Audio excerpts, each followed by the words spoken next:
दोस्तों स्वागत है आप सभी का हमारे इस YouTube channel math and magic tips में। फ्रेंड्स, पिछले वाली पार्ट में हम लोगों ने 10वीं कक्षा के हिस्ट्री का पहला चैप्टर यूरोप में राष्ट्रवाद का संपूर्ण ऑब्जेक्टिव क्वेश्चनों का सलूशन कर लिए थे।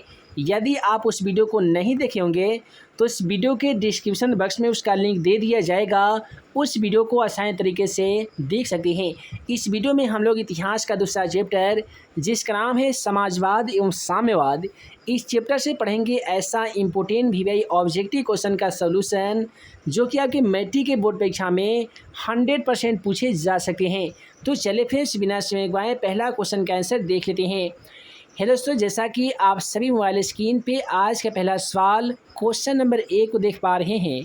पहला सवाल कहता है कि वैज्ञानिक समाजवाद का जनक किसे माना जाता है। दोस्तों याद रखिएगा, वैज्ञानिक समाजवाद का जो जनक है वो कार्ल मार्क्स को माना जाता है। मैट्रिक के एग्जाम पेपर में बहुत ही बार ये सवाल पूछा गया था कि कार्ल मार्क्स का जन्म कब हुआ था। तो याद रखिएगा, सन 1828 ईस्वी में कार्ल मार्क्स का जन्म हुआ था। और कहाँ पे हुआ था तो ये भी जान लीजिए कि कार्ल मार्क्स का जन्म सन 1828 ईस्वी में जर्मनी में हुआ था। उसके बाद में आइए अगला सवाल क्वेश्चन नंबर 2 को देख लेते हैं। क्वेश्चन नंबर 2 कहता है कि लाल सेना का गठन किसने किया था। दोस्तों याद रखिएगा, लाल सेना का गठन ट्राटस्की के द्वारा किया गया था। क्वेश्चन का राइट आंसर ऑप्शन सी हो जाएगा जी, ट्राटस्की। सो है दोस्तों, अगला सवाल उसमें 3 में पूछा गया है कि रूस में कृषक दास प्रथा का अंत कब हुआ था। यानी रूस में जो कृषक दास प्रथा चलते आ रहा था उसका अंत कब हो गया था। याद रखिएगा कि रूस में कृषक दास प्रथा का जो अंत है वो सन 1861 ईस्वी में हो गया था, जो कि ऑप्शन ए में है। अतः क्वेश्चन का राइट आंसर ऑप्शन ए हो जाएगा। उसके बाद में अगला सवाल क्वेश्चन 4 कहता है कि कम्युनिस्ट मैनिफेस्टो का प्रकाशन किस वर्ष हुआ था। दोस्तों याद रखिएगा, सन 1848 ईस्वी की बात है जब कम्युनिस्ट मैनिफेस्टो का प्रकाशन हुआ था।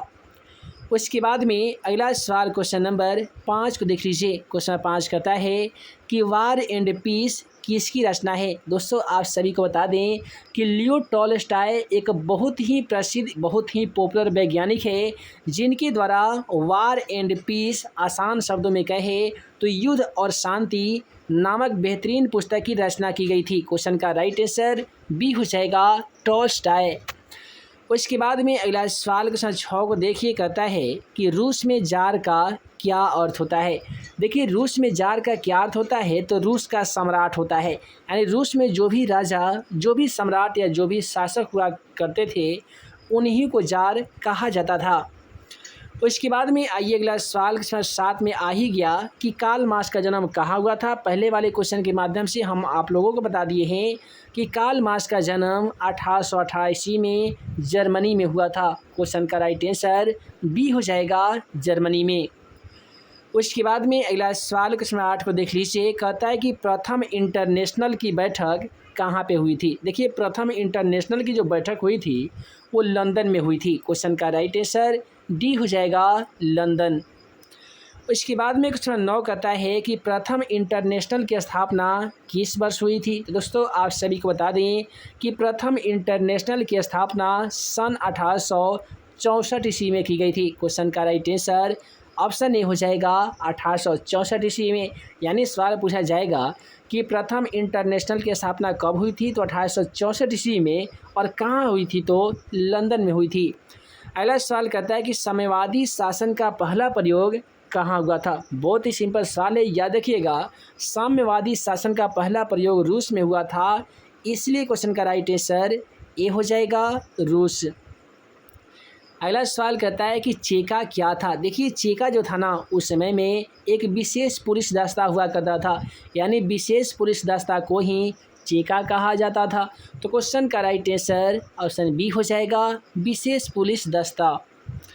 उसके बाद में आइए अगला सवाल क्वेश्चन नंबर 12 की ओर बढ़ते हैं। क्वेश्चन नंबर 12 कहता है कि निम्नलिखित में से कौन यूरोपियन समाजवादी नहीं था। याद रखिएगा, यूरोपियन समाजवादी नहीं था का बात आएगा तो कार्ल मार्क्स हो जाएगा। बहुत सारे बुक में इसका आंसर सेंट साइमन दिया गया है। इसका सही जवाब क्या होगा कमेंट सेक्शन में जाकर ज़रूर बताइएगा। उसके बाद में कहता है कि बोल्शेवी क्रांति कब हुई थी। याद रखिएगा, नवंबर 1917 ईस्वी में होने वाली क्रांति को बोल्शेवी क्रांति के नाम से जाना जाता है, जिसका नेतृत्वकार यानी बोल्शेवी क्रांति का निर्माता नेतृत्व करने वाले लेनिन को माना जाता है। क्वेश्चन का राइट आंसर बी हो जाएगा, नवंबर 1917 ईस्वी में। आइए अगला सवाल क्वेश्चन 14 को देख लेते हैं कि लेनिन की मृत्यु कब हो गई थी। बहुत ही ज़्यादा इंपॉर्टेंट सवाल है, याद रखिएगा। लेनिन की जो मृत्यु है ना जी, 1924 ईस्वी में हो गई थी और लेनिन के द्वारा ही 1921 ईस्वी की बात है जब नई आर्थिक नीति अपनाई गई थी। तो याद रखिएगा, 1921 ईस्वी में लेनिन के द्वारा नई आर्थिक नीति अपनाई गई थी। लेनिन की मृत्यु की बात करें तो सन 1924 ईस्वी में लेनिन की मृत्यु हो गई थी।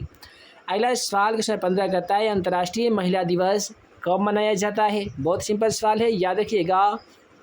अंतर्राष्ट्रीय महिला जो दिवस है वो प्रत्येक 8 मार्च को मनाया जाता है। क्वेश्चन का राइट आंसर डी हो जाएगा जी, 8 मार्च को। उसके बाद में अगला सवाल क्वेश्चन नंबर 16 को देख लीजिए। क्वेश्चन नंबर 16 कहता है कि ब्रेस्ट लिटोवस्क की संधि किन देशों के बीच हुई थी। देखिए, रूस और जर्मनी के बीच में होने वाला संधि ब्रेस्ट लिटोवस्क की संधि के नाम से जाना जाता है।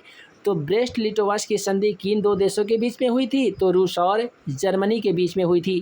क्वेश्चन का राइट आंसर ऑप्शन डी हो जाएगा, रूस और जर्मनी के बीच हुई थी। अगला सवाल क्वेश्चन 17 कहता है कि रूस का पहला समाजवादी कौन था। आसान शब्दों में कहे तो रूस का सबसे पहला समाजवादी व्यक्ति कौन था, तो उस व्यक्ति का नाम है प्लेखानोव। क्वेश्चन का राइट आंसर बी हो जाएगा जी, प्लेखानोव। चलिए अगला सवाल क्वेश्चन नंबर 18 को देख लेते हैं। इस क्वेश्चन का भी आंसर हम लोग पहले वाले क्वेश्चन में कर ही चुके हैं कि कार्ल मार्क्स का जन्म किस वर्ष हुआ था। आप सभी को बता दें कि सन 1828 ईस्वी की बात है जब कार्ल मार्क्स का जन्म जर्मनी में हो गया था। क्वेश्चन का राइट आंसर ऑप्शन बी हो जाएगा, 1828 ईस्वी में। कब पूछा जाएगा तो 1828 ईस्वी हो जाएगा। कहाँ पे हुआ था, तो जर्मनी में हुआ था। चलिए अगला सवाल क्वेश्चन 19 कहता है कि राजपुटिन कौन था। देखिए, राजपुटिन कौन था, तो यह एक भ्रष्ट पादरी था। क्वेश्चन का राइट आंसर ऑप्शन ए हो जाएगा, भ्रष्ट पादरी। इसके बाद में कहता है कि लेनिन ने ब्रेस्ट लिटोवस्क की संधि किन राष्ट्र के साथ की थी। आप सभी को बता दें कि लेनिन ने ब्रेस्ट लिटोवस्क की जो संधि थी ना, वो जर्मनी राष्ट्र के साथ की थी। क्वेश्चन का राइट आंसर ऑप्शन सी हो जाएगा। अगला सवाल यहाँ पे आ ही गया है कि नई आर्थिक नीति कब लागू की गई थी। आप सभी को हम बता दिए हैं कि लेनिन के द्वारा सन 1921 ईस्वी की बात है जब नई आर्थिक नीति लागू की गई थी और उसी को 2-3 साल बाद यानी 1924 ईस्वी में लेनिन की मृत्यु हो गई थी। अगला सवाल कहता है कि दास कैपिटल किसकी रचना है। याद रखिएगा, दास कैपिटल की रचना कार्ल मार्क्स के द्वारा किया गया था, जो समाजवादी को बाइबिल भी माना जाता है। तो दोस्तों, आप सभी को कमेंट सेक्शन में जाकर हमें ये बताना होगा कि दास कैपिटल की रचना कार्ल मार्क्स के द्वारा कब की गई थी। चलिए अगला सवाल क्वेश्चन नंबर 23 को देख लेते हैं जी। क्वेश्चन नंबर 23 कहता है समाजवादी दर्शन किस पर बल देता है। देखिए, समाजवादी दर्शन जो है ये आर्थिक समानता पर बल देता है। क्वेश्चन का राइट आंसर ऑप्शन डी हो जाएगा, आर्थिक समानता पर। उसके बाद में अगला सवाल क्वेश्चन 24 क्या कहता है कि रूस के सम्राट को क्या कहा जाता है। दोस्तों, याद रखिएगा कि रूस में जो भी सम्राट हुआ करते थे, जो भी राजा हुआ करते थे, उन सभी सम्राटों को जार कहा जाता था। तो क्वेश्चन का सही जवाब ऑप्शन बी हो जाएगा, जार। उसके बाद में अगला सवाल क्वेश्चन 25 कहता है कि कमिर्टन की स्थापना का क्या उद्देश्य था। क्वेश्चन का राइट आंसर ऑप्शन बी हो जाएगा, क्रांति का प्रचार करना कर्मिस्टन का उद्देश्य था। उसके बाद में अगला सवाल काफ़ी ही ज़्यादा इम्पोर्टेंट है, मैट्रिक एग्जाम पेपर में भी ये क्वेश्चन पूछा जा चुका है कि मजदूर दिवस कब मनाया जाता है। याद रखिएगा, मजदूर दिवस प्रत्येक 1 मई को मनाया जाता है। इसलिए क्वेश्चन का राइट आंसर ऑप्शन बी हो जाएगा जी। चलिए अगला सवाल क्वेश्चन नंबर 27 को देख लेते हैं। समाजवादियों का बाइबिल किसे कहा जाता है। समाजवादियों की बाइबिल की बात करें तो दास कैपिटल को कहा जाता है, जिसके लेखक जो हैं वो कार्ल मार्क्स हैं। उसके बाद में अगला सवाल क्वेश्चन 28 करता है कार्ल मार्क्स ने किनके साथ मिलकर कम्युनिस्ट घोषणा पत्र प्रकाशित किया था। तो क्वेश्चन का राइट आंसर ऑप्शन सी हो जाएगा, एंजिल्स के साथ मिलकर कार्ल मार्क्स ने कम्युनिस्ट घोषणा पत्र को प्रकाशित किया था। उसके बाद में अगला सवाल क्वेश्चन 29 हमारा कहता है कि जार निकोलस द्वितीय की पत्नी जरीना किस देश की राजकुमारी थी। आप सभी को बता दें कि जार निकोलस द्वितीय की जो पत्नी थी जरीना, यह ऑस्ट्रिया देश की निवासी थी और ऑस्ट्रिया की राजकुमारी थी। क्वेश्चन का राइट आंसर ऑप्शन सी हो जाएगा जी, ऑस्ट्रिया। उसके बाद में अगला सवाल क्वेश्चन 30 करता है फ्रांसीसी समाजवाद के विकास का जन्मदाता किसे माना जाता है। दोस्तों याद रखिएगा कि समाजवाद के विकास का जो जन्मदाता है वो सेंट साइमन को माना जाता है। क्वेश्चन का राइट आंसर ऑप्शन डी हो जाएगा, सेंट साइमन। उसके बाद में अगला सवाल क्वेश्चन नंबर 31 हमारा कहता है कि काम के अधिकार को संवैधानिक अधिकार का रूप सबसे पहले कहाँ पे मिला था। काम के अधिकार को संवैधानिक अधिकार का जो रूप है वो सबसे पहले सोवियत संघ में मिला था, जिसका जो विघटन है वो 1991 ईस्वी में हो गया था। चलिए उसके बाद में नेक्स्ट क्वेश्चन नंबर 32 कहता है अप्रैल थीसिस किसने तैयार किया था। ये भी सवाल मैट्रिक एग्जाम पेपर में पूछा जा चुका है, इसीलिए आप इसे ज़रूर याद रखिएगा। देखिए अप्रैल थीसिस जो है ये लेनिन के द्वारा ही तैयार किया गया था। इसके बाद में अगला सवाल 33 नंबर कहता है कि 7 नवंबर 1917 ईस्वी के बोल्शेविक क्रांति का नेतृत्व किसने किया था। पिछले वाले क्वेश्चन के माध्यम से हम आप सभी को बता चुके हैं कि नवंबर 1917 में होने वाला क्रांति बोल्शेविक क्रांति कहलाती है, या 7 नवंबर 1917 ईस्वी को होने वाली बोल्शेविक क्रांति जिसके नेतृत्वकार लेनिन को माना जाता है। क्वेश्चन का राइट आंसर ऑप्शन बी हो जाएगा। उसके बाद में कहता है कि माँ उपन्यास के लेखक कौन है। देखिए माँ उपन्यास के लेखक गोर्की जी हैं। क्वेश्चन का राइट आंसर सी हो जाएगा। उसके बाद में क्वेश्चन 35 कहता है कि 1917 ईस्वी की पहली रूसी क्रांति को किस नाम से जाना जाता है। याद रखिएगा कि सबसे पहले नवंबर 1917 ईस्वी में जो रूसी क्रांति हुई थी ना, उसे अक्टूबर क्रांति के नाम से जाना जाता है। उसके बाद में अगला सवाल कहता है नवंबर 1917 ईस्वी की रूसी क्रांति के बाद स्थापित सरकार का प्रधान कौन था। तो याद रखिएगा नवंबर 1917 ईस्वी के क्रांति के बाद में रूस में जो सम्राट बना था ना, वो लेनिन बना था और लेनिन की ही सरकार बनी थी। क्वेश्चन का राइट आंसर ऑप्शन बी हो जाएगा, लेनिन। उसके बाद में अगला सवाल क्वेश्चन 37 को देख लीजिए कि समाजवाद शब्द का प्रयोग पहली बार किस वर्ष किया गया था। तो याद रखिएगा समाजवाद शब्द का जो पहला इस्तेमाल है वो सन 1827 ईस्वी में किया गया था। उसके बाद में अगला सवाल कहता है चार्टिस्ट आंदोलन कहाँ पे हुआ था। आहा, उम्मीद है इस क्वेश्चन का आंसर तो जानते ही होंगे, है ना जी।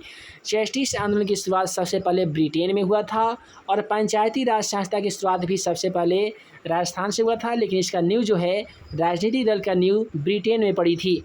उसके बाद में कहता है कि विश्व में समाजवादी शासन की स्थापना सर्वप्रथम किस देश में हुआ था। तो सबसे पहले रूस में हुआ था, क्योंकि साम्यवादी शासन का पहला प्रयोग रूस में ही हुआ है, तो इसका पहला प्रयोग रूस में ही हो जाएगा। अगला सवाल 40 नंबर क्वेश्चन कहता है वर्जिन स्वायाल उपन्यास के लेखक कौन है। तो इस क्वेश्चन का राइट आंसर ऑप्शन बी हो जाएगा, इवान तुर्गनेव। उसके बाद में कहता है बोल्शेविक क्रांति का नेतृत्व किसने किया था। पिछले वाले क्वेश्चन में हम लोगों ने जाना था कि नवंबर 1917 में होने वाली क्रांति को बोल्शेविक क्रांति के नाम से जाना जाता है, जिसका नेतृत्व लेनिन ने किया था। उसके बाद में क्वेश्चन नंबर 42 कहता है कि 1917 की रूसी क्रांति के समय किस जार का शासन था। यानी 1917 ईस्वी में जो क्रांति हो रही थी उस समय में रूस का सम्राट कौन था। तो उस समय में रूस का सम्राट जार निकोलस द्वितीय था। क्वेश्चन का राइट आंसर ऑप्शन डी हो जाएगा, जार निकोलस द्वितीय। उसके बाद में कहता है कि कोलखोज की योजना किसने आरंभ की थी। दोस्तों याद रखिएगा कोलखोज की जो योजना है वो स्टालिन के द्वारा आरंभ की गई थी, शुरू की गई थी। उसके बाद में अगला सवाल यहाँ पे क्वेश्चन नंबर 44 को देख लीजिए साम्यवादी घोषणा पत्र के लेखक किसे माना जाता है। तो उससे याद रखिएगा साम्यवादी शासन का पहला प्रयोग रूस में किया गया था, जिसके संबंध में एक पत्र लिखा गया था जो कार्ल मार्क्स के द्वारा लिखा गया था, इसीलिए इसका लेखक जो हो जाएंगे वो कार्ल मार्क्स हो जाएंगे। अगला सवाल 45 नंबर क्वेश्चन कहता है 1917 की पहली रूसी क्रांति का तत्कालीन कारण क्या था। तो इस क्वेश्चन का राइट आंसर ऑप्शन बी हो जाएगा, प्रथम विश्व युद्ध में रूस की पराजय। उसके बाद में इस प्रकार से इस वीडियो में हम लोगों ने 10वीं कक्षा के इतिहास का दूसरा चैप्टर समाजवाद एवं साम्यवाद का 1 से लेकर 45 तक का देखे हुए हैं। 1 से लेकर 45 तक का ऐसा इम्पोर्टेंट वीवीआई ऑब्जेक्टिव क्वेश्चन का सलूशन जो कि आपके मैट्रिक के बोर्ड परीक्षा के लिए काफ़ी ही ज़्यादा इम्पोर्टेंट है। आशा करते हैं आज का वीडियो आप सभी को पसंद आया हो तो वीडियो को लाइक करें, अपने दोस्तों में शेयर करें। ऐसे ही नए नए वीडियो पाने के लिए आप हमारे YouTube channel math and magic tips को सब्सक्राइब करना बिल्कुल ना भूलिएगा। तो हे दोस्तों, हम जल्द मिलेंगे ऐसे ही नए नए वीवीआई ऑब्जेक्टिव तथा सब्जेक्टिव क्वेश्चन का वीडियो लेक्चर के साथ। तब तक के लिए आप सभी को वीडियो देखने के लिए बहुत बहुत धन्यवाद।